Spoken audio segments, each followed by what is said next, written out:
Phillips out here at the Martin Museum in Nazareth, Pennsylvania, attached to C.F. Martin and Company. Came out here for Maury's Music to check out this amazingly cool new Martin guitar. It is a new replication of a very old Martin guitar. In 1916, C.F. Martin made a custom guitar for a famous superstar musician named Major Kealakai, who was one of the top Hawaiian musicians.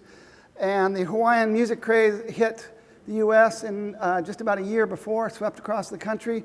Martin was one of the very first companies to embrace that, started making ukuleles and guitars for Hawaiian musicians and their followers in the U.S. Kealakai wrote to Frank Henry Martin and said, "Could you please make me a Martin guitar as good as your Martin guitars are, that's bigger than any guitar you've ever made, and make it for steel strings," which Martin had just started experimenting with. And everybody forgot about that guitar. It was lost to history until the letters between Frank Martin and Major Kealakai were discovered in the archives a few years ago. And there was enough information there to not exactly remake that guitar, but to make a commemorative edition with the new K body shape, is what Tim Teal, head of instrument design, is now calling this. And this is an outstanding guitar. It's a 12-fret Martin with a nice classic 12-fret wide neck, but like vintage 12-fret Martins, you just don't think the neck's that wide. It's really comfortable to play all the way up the neck. It's not as beefy as the Authentic Series instruments, though this has a lot of Authentic Series specs in it, like the hide glue construction, and it's got genuine Authentic Series bracing where they tuck the tips of the bracing into the kerfing on the side, tuck the bridge plate under, so they cut notches in the X-brace to fit it over an extended bridge plate. They don't do that anymore. They stopped doing it in the 40s. And what that does is it really helps transfer energy out across the soundboard. And it's one of the key things that a lot of people feel is why vintage Martins sound different than modern Martins. This is a genuine mahogany back and sides. It's got beautiful rosewood binding, of course, genuine ebony. And look at this bridge. That's based on the design that Major Kealakai wanted for his. It's very floral. It does look very tropical. Got vintage aged tuners with a sort of plain Jane plate, similar to what you would have seen on a Style 17 or a Style 18 back in those days.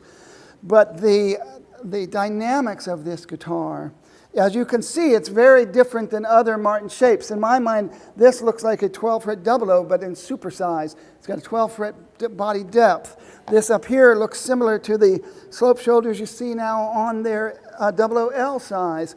And if this looks familiar to you, it's because Martin started making their first 12-fret dreadnought body size directly after they made this.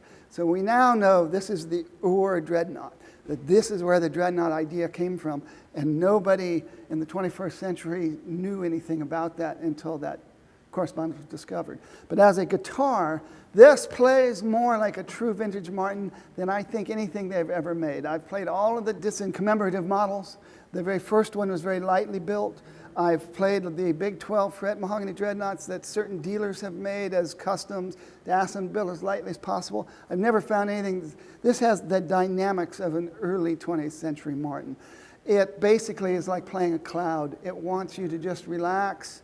It is so full and rich, and it really does not like being dug into. This is not like the big dreadnoughts in the Authentic Series. It is so responsive. It's like a classical guitar with steel strings. And fingerstyle players are going to absolutely love this. Beautiful mahogany Adirondack spruce harmonics. This has very lovely harmonics. It's not rosewood complexity, but multiple layers of overtones.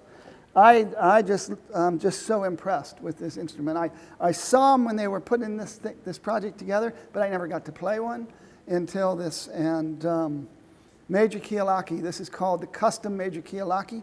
It's a limited edition. Maury's Music is getting one. They might be lucky enough to get more, but if you're really interested in this, I highly recommend you give Maury a call as soon as possible. And when you hear me play this, you'll get a better understanding of why I'm so impressed with this instrument.